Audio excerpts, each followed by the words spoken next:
बच्चों, आप लोगों को जो है पिछले वीडियो में बताया गया था कि भौतिकी में जो मूल बल हैं वो चार हैं। पहला गुरुत्वाकर्षण बल, दूसरा जो है विद्युत चुंबकीय बल, और तीसरा हमारा जो है कि प्रबल नाभिकीय बल, और चौथा जो बल है वो दुर्बल नाभिकीय बल है। तो पिछले वीडियो में आप लोगों को जो है कि गुरुत्वाकर्षण बल के बारे में बताया गया था और उसके गुण भी बताए गए थे। आज हमारा पॉइंट से तीन बलों को जो है बताने के लिए दूसरा बल हमारा जो है विद्युत चुंबकीय बल है। तो आप आवेश के बारे में जानते होंगे कि आवेश दो प्रकार के होते हैं, धन आवेश और क्या है, ऋण आवेश। तो यदि दो आवेश हैं, है ना, तो उनके बीच बल कार्य करता है।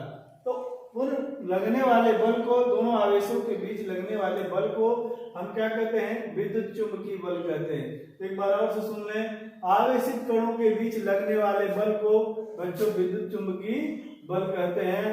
यदि आवेश विराम अवस्था में है तो दो आवेशों के बीच लगने वाले वैद्युत बल को कूलॉम के नियम से ज्ञात किया जाता है ना, ज्ञात कर सकते हैं। मैं आपको बताना चाहता हूं इसका गुण कि विद्युत चुंबकीय बल एक क्या है, केंद्रीय बल है। केंद्रीय बल होने के कारण यह एक संरक्षी भी बल भी है। देखो, बल दो तरह के होते हैं, संरक्षी बल और क्या है, असंरक्षी बल।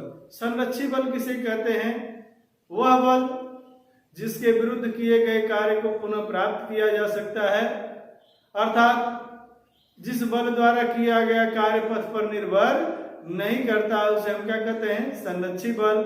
और जिस बल द्वारा के विरुद्ध किए गए कार्य को पुनः प्राप्त न किया जा सके, ऐसे बल को हम क्या कहते हैं, असंरक्षी बल कहते हैं। तो अगर हम देखें तो विद्युत चुंबकीय बल एक केंद्रीय बल है जिसके कारण एक संरक्षी बल भी है। यह आकर्षण व प्रतिकर्षण दोनों प्रकृति का हो सकता है। इसको स्पष्ट करने के लिए अब हाई स्कूल लेवल पर भी पढ़ा होगा आप लोगों ने कि यदि दो धनावेश हैं तो एक दूसरे को क्या करते हैं, प्रतिकर्षित करते हैं, और दो ऋणावेश हैं तब भी वो एक दूसरे को प्रतिकर्षित करते हैं। लेकिन जब एक कण पर धनावेश और दूसरे कण पर क्या हो, ऋणावेश हो, तो वो एक दूसरे को क्या करते हैं, आकर्षित करते हैं। अर्थात समान आवेश एक दूसरे को प्रतिकर्षित करते हैं तथा विपरीत आवेश एक दूसरे को आकर्षित करते हैं। तो इसीलिए आपको मैं बताऊं कि विद्युत चुंबकीय बल जो है हमारा जो है आकर्षण व प्रतिकर्षण दोनों प्रकृति का हो सकता है। विद्युत चुंबकीय बल जो है दीर्घपरासी है, अर्थात इसकी रेंज जो है बहुत बड़ी भी होती है ना। और चौथा पॉइंट है कि यह जो विद्युत चुंबकीय बल है बच्चों, वह व्युत्क्रम बल के नियम का पालन करता है। और पांचवा पॉइंट है कि विद्युत चुंबकीय बल जो है आवेशों के बीच स्थित माध्यम पर भी क्या करता है, निर्भर करता है। तो ये चीजें आप जब याद करके आगे चलेंगे तो पॉइंट टू पॉइंट अगली कक्षाओं में या अगले चैप्टर में इन सभी मैटरों की बात जो उठेगी, तब आपको किसी चीज को समझने में बड़ी क्या होगी, आसानी होगी। अब हमारा पॉइंट है प्रबल नाभिकीय बल। मैं आपको बताना चाहता हूँ कि परमाणु के बारे में आप लोग जानते होंगे। परमाणु गोलाकार होता है, ये दो भागों से मिलकर बना होता है। धनावेशित क्या है, नाभिक, और नाभिक के बाहर का ये वृत्ताकार खोखला भाग जिसमें इलेक्ट्रॉन चक्कर लगाते हैं। नाभिक में कौन रहता है, प्रोटॉन और क्या है, न्यूट्रॉन। इलेक्ट्रॉन पर इकाई ऋणावेश होता है, प्रोटॉन पे इकाई धनावेश होता है, और न्यूट्रॉन पे कोई चार्ज नहीं होता है, कोई आवेश नहीं होता है। तो प्रबल नाभिकीय बल, नाभिक में कौन रहता है बच्चों, प्रोटॉन और क्या है, न्यूट्रॉन। तो यह बताया जाता है कि नाभिकीय क्षेत्र में नाभिकीय कणों के बीच लगने वाले बल को प्रबल नाभिकीय बल कहते हैं। यह बल लघु परासी होता है, अर्थात इसकी रेंज जो होती है वह जो है 60 होती है, बहुत छोटी सी होती है।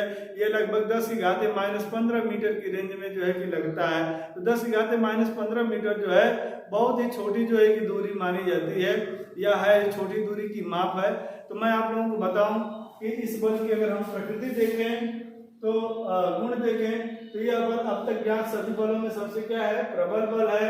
यह केंद्रीय बल नहीं है तथा यह व्युत्क्रम बल के नियम का पालन भी नहीं करता है। प्रबल नाभिकीय बल जो है लघु परासी होता है। यह बल आवेशों की प्रकृति पर निर्भर नहीं करता है और इन बलों में बच्चों संतृप्तता का गुण पाया जाता है। चौथा पॉइंट हमारा जो है दुर्बल नाभिकीय बल है।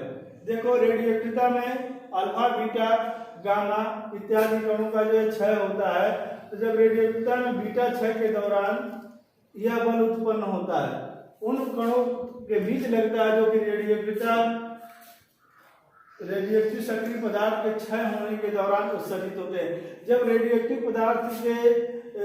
सक्रिय पदार्थ के क्षय होने के दौरान उत्सर्जित होते हैं तो रेडियोएक्टिव पदार्थ से क्या क्षय होता है? बीटा क्षय के अंतर्गत जानते हैं क्या उत्पन्न होता है?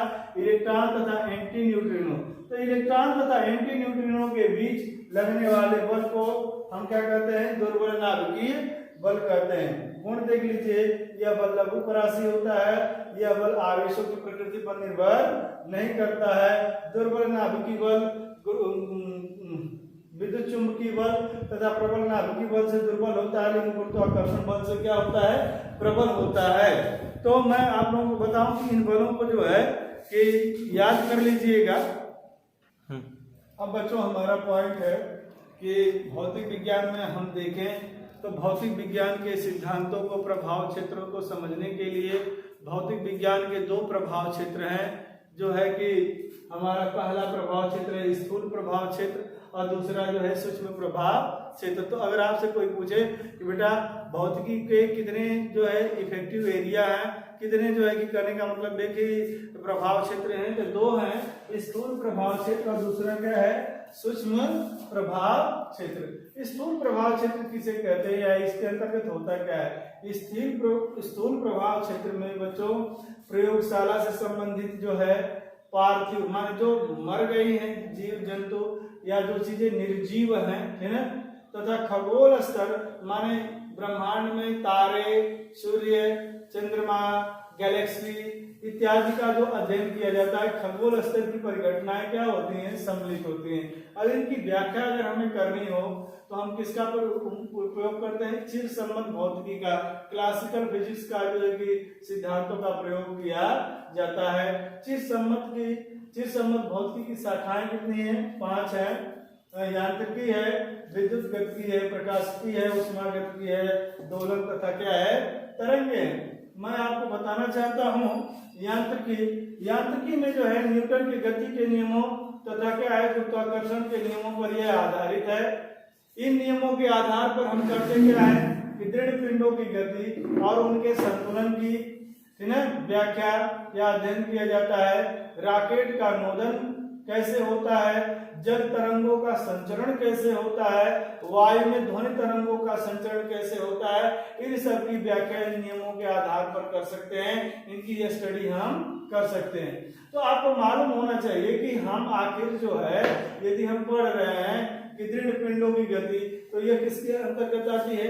यांत्रिकी के अंतर्गत। विद्युत गतिकी मैं आप लोगों को बताऊं कि विद्युत गतिकी में आवेशित तथा चुंबकीय वस्तुओं से संबंधित परिघटनाओं का अध्ययन किया जाता है। इस शाखा के अंतर्गत आवेशित कण की चुंबकीय क्षेत्र में गति, धारावाही चालक तथा गतिमान आवेश के कारण उत्पन्न चुंबकीय क्षेत्र, विद्युत चुंबकीय प्रेरण, प्रत्यावर्ती धारा परिपथ आदि का अध्ययन किया जाता है। तो आपको खंड खंड मालूम होगा किस किस डिपार्टमेंट में कौन कौन सी चीजों का अध्ययन करते हैं।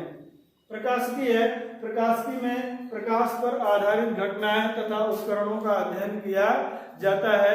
जैसे मैं आपको बताऊं कि हाई स्कूल में आपने प्रकाश के बारे में पढ़ा है कि प्रकाश का परावर्तन और प्रकाश का क्या है? अपवर्तन। फिर प्रकाशिकी के अंदर दो पढ़े हैं, सूक्ष्मदर्शी और क्या है? दूरदर्शी। तो प्रकाश से संबंधित और सारी घटनाएं होती हैं। प्रकाश का परावर्तन, प्रकाश का अपवर्तन, प्रकाश का विवर्तन, प्रकाश का दुर्वर्ण, प्रकाश का व्यतिकरण और प्रकाश का विवर्तन। तो बताइए आप लोगों को प्रकाश वैद्युत प्रभाव, इन सब का अध्ययन जो हम किसके अंतर्गत करते हैं? प्रकाशिकी के अंतर्गत, ऑप्टिक्स के अंतर्गत किया जाता है। और जो हमारे दो प्रकाशिकी यंत्र हैं, सूक्ष्मदर्शी और क्या है? दूरदर्शी, इनकी रचना और कार्य विधि का अध्ययन भी जो है हम प्रकाशिकी के अंतर्गत ही करते हैं। फिर आइए हम आपको बताते हैं ऊष्मागतिकी। ऊष्मागतिकी में निकायों का ऊष्मीय संतुलन में है कि नहीं है, इसकी जानकारी प्राप्त की जाती है। उससे संबंधित नियमों की जानकारी प्राप्त की जाती है। ऊष्मा का प्रवाह किस दिशा से हो रहा है, किस दिशा में हो रहा है, उसकी दर क्या है, ऊष्मा का कार्य में रूपांतरण कैसे किया जाता है, तथा ऊष्मा स्थानांतरण के कारण अगर ऊष्मा एक निकाय में से दूसरे निकाय में प्रवेश करती है तो इसके कारण आंतरिक ऊर्जा में, टेम्परेचर में, एंट्रोपी में परिवर्तन का अध्ययन हम ऊष्मागतिकी के अंतर्गत करते हैं। इसी के अंतर्गत हम ऊष्मा इंजन तथा प्रशीतक, ऊष्मा इंजन जैसे आप लोग बाइक चलाते हैं तो बाइक का जो इंजन है या बस का इंजन है, ट्रक का इंजन है, कार का इंजन है, सभी ऊष्मा इंजन है।